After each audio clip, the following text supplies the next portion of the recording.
If you feel torn between what you're expected to do, either by yourself, society, by others, and what you want to do, what is going to happen is you will end up very depleted and never satisfied.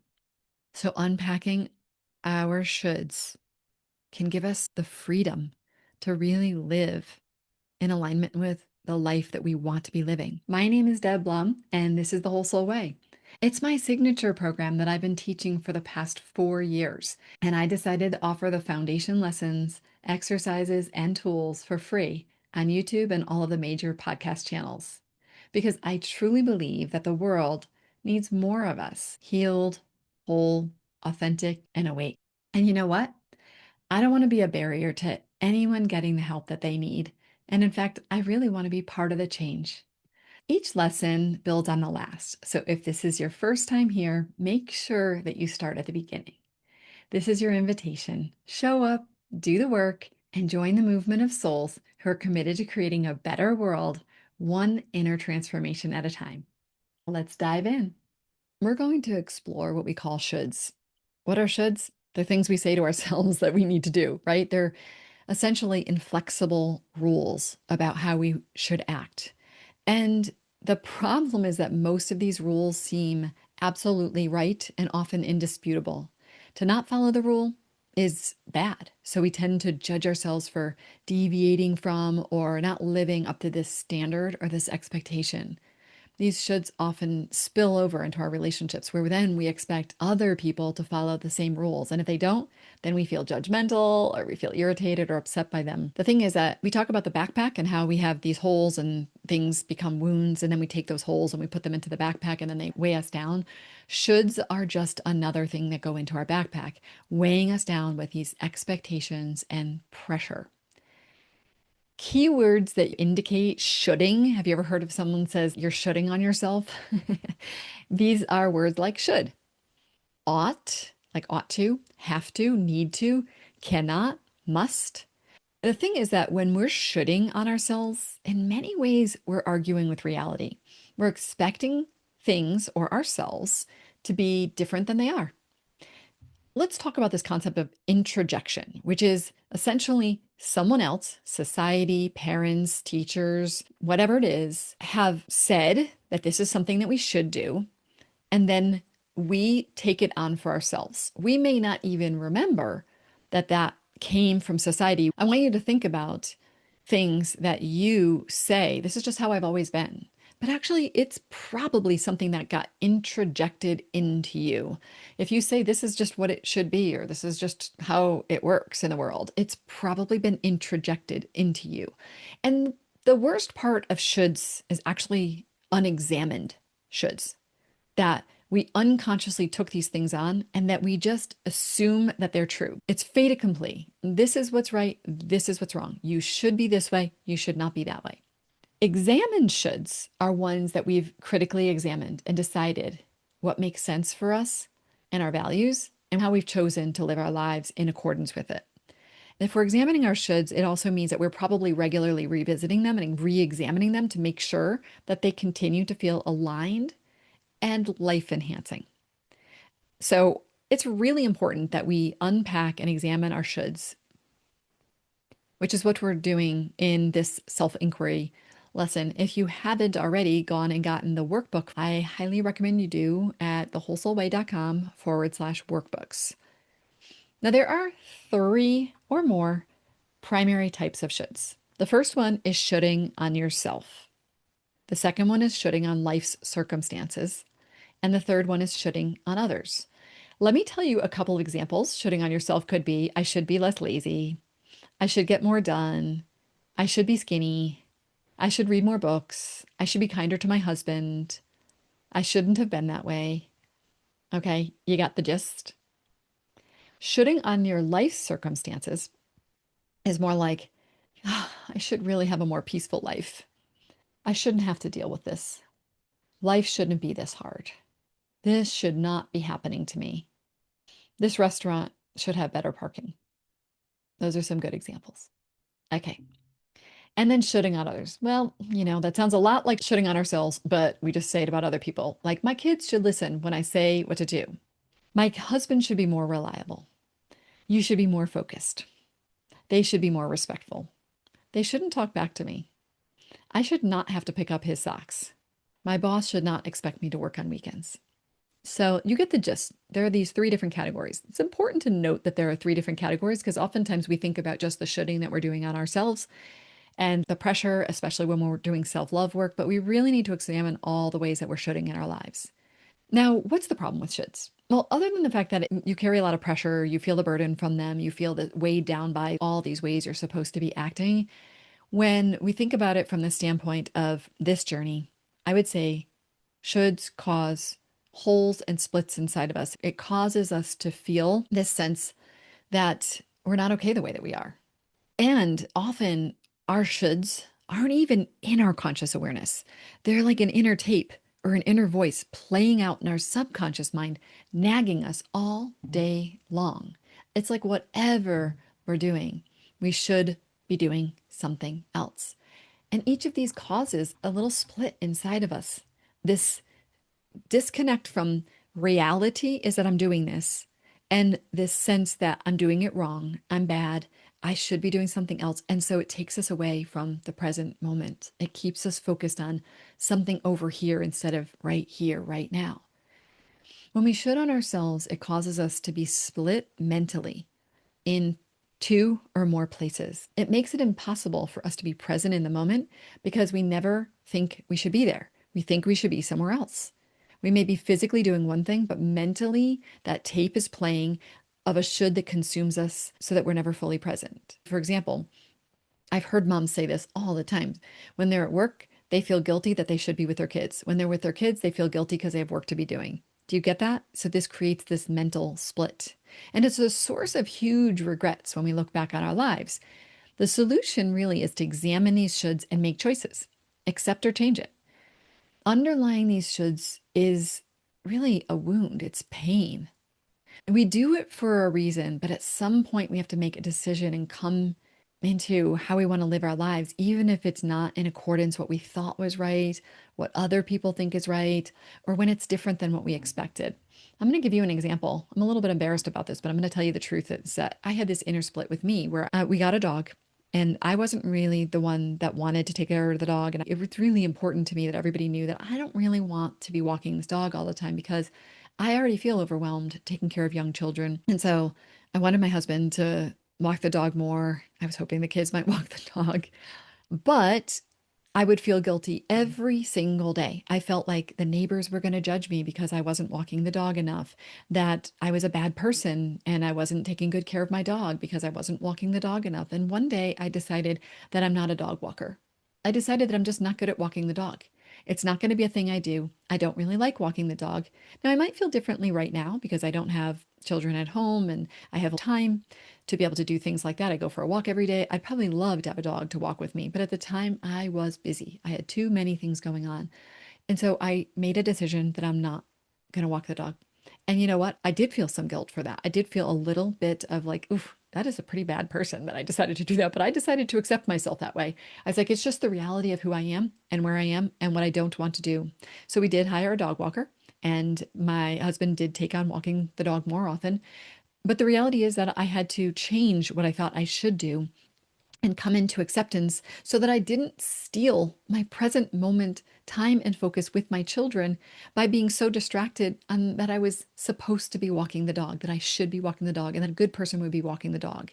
Now, you might think that I'm a pretty bad person because, you're probably a dog lover and, and you feel that way, but that's just my reality. And it's an example of how we can see a place where we are splitting ourselves. We're not able to be present because we're too focused on what we should be doing. When we should on life circumstances, we create a split in reality. We're actually arguing with reality. We're fighting against what's happening, and it takes us away from the present moment again. It implies that we know best and that life is somehow against us. And this mindset keeps us from aligning with life and allowing life to conspire for us. When we should on others, we create splits in our relationship. We choose control of them, or maybe a perception or facade of control, right? Like a false belief that we're controlling. What ends up happening is we choose control over vulnerability, which is sharing what we feel and what we're afraid of. So we end up going, I am feeling uncomfortable right now. I don't really like how they're behaving. So I'm going to control them into being more comfortable for me. And the thing about this is that really this interferes with our ability to get what we really want, or to get connection that we desire, to get the closeness we desire. But it's a way that we feel safer. We're choosing that safety and that comfort over the connection. And it puts us in this split place in the relationship. Often in these times, we're not really taking personal responsibility for our feelings. We're trying to control our circumstances to feel safe, but we're not really taking responsibility for what we can control, so to speak, inside of ourselves to find that inner safety. We're oftentimes projecting our own view of the world upon another person and trying to control them so that we don't feel uncomfortable. And this is actually disempowering for them, totally disempowering for us. And it doesn't allow them to find their own selves and find their own way. And it also implies that like they have to be a certain way in order for us to be happy, in order for us to be comfortable, safe, in order for us to love them, like them. And listen, there are some things in relationships where I get it. Like we do have to sometimes negotiate how we're going to show up together. But oftentimes we just have our own preconceived, unexamined idea of the way the world should be. And we put it onto other people and expect them to act that way. But they have their own unexamined, preconceived ideas of how the world should be. And they're trying to just live that way and tell you to change and to be that way. But what if we all could say, oh, let's examine these shoulds and see which ones I'm just layering on you because this has been what I've always thought or felt safe with. And we can do some exploration. So let's go a little deeper into how these shoulds play out in our lives, okay? So most of us are living our lives based on so many shoulds and so much pressure to be someone for someone else. We've been told what to think, what to do, how to think, and who to be. And we got this clear message, maybe that there isn't enough, or that we aren't enough, or that we are too much, and that when it comes to getting our needs met, we probably will have to put them aside to keep other people comfortable. And this really starts when we're very young. We realize as young children that we have to show up in a certain way so that we win the love and approval of our parents, grandparents, siblings, teachers, other people in our lives, and we have to not do certain things. So, in other words, we should be this way and we shouldn't be this way. And then we get that imprinted in our brain, and then we just start to show up that way because that's really what kept us safe in those times. And it's really this process that we all get exposed to as children. So, it's not actually necessarily true that you had to act that way, but we believed it. We integrated it. It got introjected into us. So maybe we do things now that don't work for us anymore. Maybe we give to others until we're depleted and carry the stress of the world on our shoulders. And sometimes we don't even really know we're doing it because it's so automatic and it feels so obvious that this is how we are supposed to be. Hey there, Deb here. Just one quick interruption. If you've been diving into the Whole Soul Way round one, the foundation and core lessons, and you're finding that it's really resonating with you, that is amazing. Now, some of you will get so much out of this free content, and that will be enough. But if you ever feel called to take it deeper, or you think you'd like a little bit more support, just know that there is a whole journey waiting for you inside our full program. Joining the full Whole Soul Way container means that you'll be part of a community, not just any community, a community of people who are incredibly committed to their journey, who are engaged, empathetic, and so inspiring. And this community and my leadership means that you get more support and contextualization to your own life. Also, you'll have access to rounds 2 and 3 and future rounds that I create, where we take what you've learned in the foundations and then practice applying it to the nuance of our lives. We experience deeper embodiment of the healing, and it really allows us to step more fully into this way of living. This is really where the deeper transformation unfolds when you have the support you need, community, in a container that's really sacred and safe. So if this is speaking to you, I definitely would say check out the full program and see if and how we could support your growth on an even deeper level. You can check it out at thewholesoulway.com program.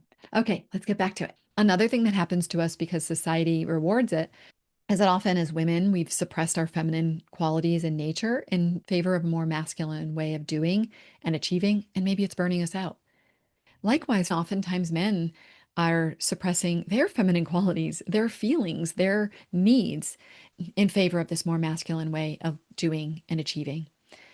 We're often caregiving from an empty take. It's what we saw people doing. So we thought that that's the way we're supposed to do it. We're often unfulfilled in our relationships. Maybe we don't bring our true selves or our opinions, our thoughts, our ideas, because we feel like, oh, well, if you're a good person in a relationship, you're a people pleaser, or you avoid conflict, or you don't really show up fully. You just accommodate the other person. And that leads to unfulfillment. We're often very worried or stressed out, and we may find ourselves playing small because we don't want to rock the boat or because we don't even know how to do anything else. We carry these shoulds around. We never feel like we're doing enough. We're never a good enough mom. We never have a clean enough house. We're never doing enough at work. We're not a good enough wife. You're supposed to do this, fulfill this role and this responsibility, follow these rules. We think we should always be doing what some other idealized version of people are doing. We should be cooking healthy meals. We should be taking care of everyone else. We should never need anything. Always a good friend, always remembering everything, bringing gifts to people, remembering everybody's birthdays, doing it all. And the idea is that we should be able to do it all. But dang, that's a lot to carry, isn't it?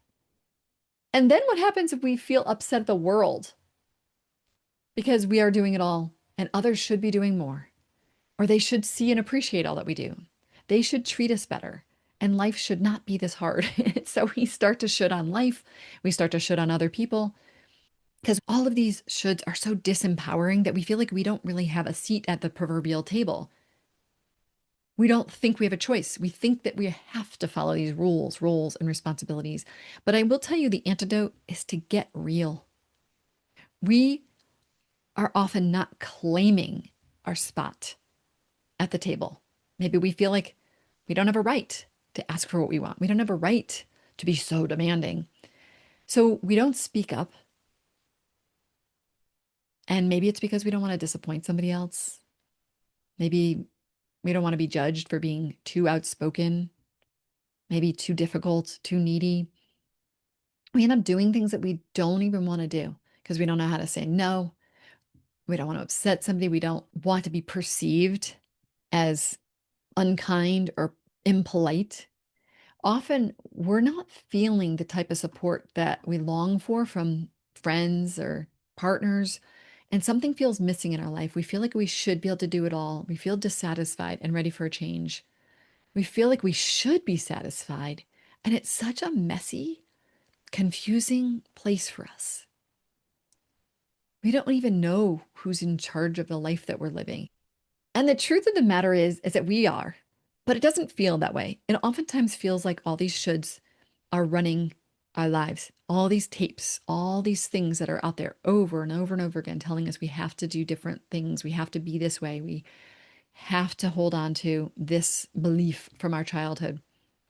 So the invitation is for us to move beyond the sense of duty and obligation, get clear on what we will and will not do, and align our lives around that. You may say, but I have to do these things. No one else is going to do them. I can't rely on anyone else. I understand that. I have said those things before. And it is probably true right now. I really do believe that it's very possible that if you stopped doing things, then probably a lot of things would slip through the cracks. But I also know that as you make small incremental shifts on your side of the street to do less, oftentimes the balance sort of comes. Others start to show up when you're not doing everything. It's almost like we're doing everything and there's no space for someone else to even show up and do something else. I'm just giving an example of something when we're overdoing. It could be in any area of your life, any should that you feel like you have. These shoulds are massive energy drains. They literally suck the life out of us. They suck the life out of life. And they leave us always feeling like we're never living up to these expectations. maybe our own expectations, maybe other people's expectations. I know oftentimes people will say that they feel like they never live up to their parents' expectations, and their parents are always pointing out the ways that they're falling short, and even society's expectations. I think we get super distracted by all the guilt we feel when we're not doing what we think we're supposed to do. I know I had this idealized version of being a mom, and I measured myself to something so high, such a high bar, that I could never fully live up to it. I had to realize sometimes, who am I as a mother? What am I going to be able to do? And what is it that I'm just not good at and I'll probably never do? I felt that I wasn't really good at some of the imagination games and some of the other types of play. There were certain types of play that I wasn't as good at. And I also wasn't good at music. And so when I sought out babysitters and people who would come in to our home to take care of our kids when I was doing other things, I at one point had a specific woman who came in who was a mother of daughters, and she was so great at imagination play and doing things like talking about fairies and costumes and dress up and all of this stuff. And it really rounded out my kids in that way because I wasn't good at that. And then we had lovely Danny who came in, and she was a musician, and she spent so much time singing and playing instruments with the kids and really branching out into those areas with them. So we can sometimes realize we don't have to do it all. It takes a village. It really does take a village, and to allow other people to come in and help do their part so we don't have to do everything. I think shoulds make it impossible for us to experience satisfaction. If you make a clear choice to do one thing really well, you can get a lot of joy and satisfaction from that. But when you do something and you're doing it really well, but you always have a story running in your head that you should be doing something else, or you should be doing better, or you should be doing more, it literally is soul sucking. It steals our joy. But here's the thing, I know at some level you're listening to me and you know that you have to take responsibility for your life and stop allowing these shoulds to run your life. But it's really hard to know how because it feels like they're just on autopilot for many of us. I think that the most important thing we can do first is make a list of these shoulds. Every time you hear a should or you are feeling some internal pressure, imagine if you feel some pressure, you kind of work backwards and say, well, what happened that is making me feel this pressure? Find that should in your mind and then start to unpack them from our backpacks. Look at each and every one and then start to make some choices. Is this something that we want to keep carrying and shooting on ourselves? Because maybe there are some. There are going to be ones where, like, no, this is really important. I really, really want to do this. But you might even shift your language. And instead of saying, I should do this, say, I want to do this. If we want to, we can let some of them go or choose something that's more aligned, maybe more specific, or maybe a little tweak to it. Maybe it's that we see who else in our family can do this. Maybe our partners can do it. Or again, we can hire somebody else to help out. Maybe it's just not that important. Often we have to deconstruct and reconcile these belief systems and the programming and the conditioning that really imprinted us and makes us feel like these shoulds are mandatory, that the only way to be a good person is to follow these shoulds. If you feel torn between what you're expected to do, either by yourself, society, by others, and what you want to do, what is going to happen is you will end up very depleted and never satisfied. So, unpacking our shoulds can give us some of the freedom to really live in alignment with the life that we want to be living. Don't underestimate the power of these words, too. The word should, and how making changes in how we speak can actually change the way we think and show up in the world. Let me read the shoulding vows. I vow to watch for where I should on myself and examine these shoulds. I vow to get clear on and come into acceptance of what I will and will not do in my own life. I vow to watch for where I'm shooting on life, wishing things were different than they are, and causing myself suffering. I vow to either accept it or do what's in my control to change it. I vow to stop shooting on others, even when I'm just trying to help, or when it seems so obvious to me. I vow to let go of control and trust in others' ability to live their own lives. Now go ahead into the workbook and do a little bit of your own self inquiry on your shoulds. Make a list of all the shoulds that come into your mind anytime during the day, and then start to unpack them, explore them, and maybe make some other choices for yourself, more empowering choices.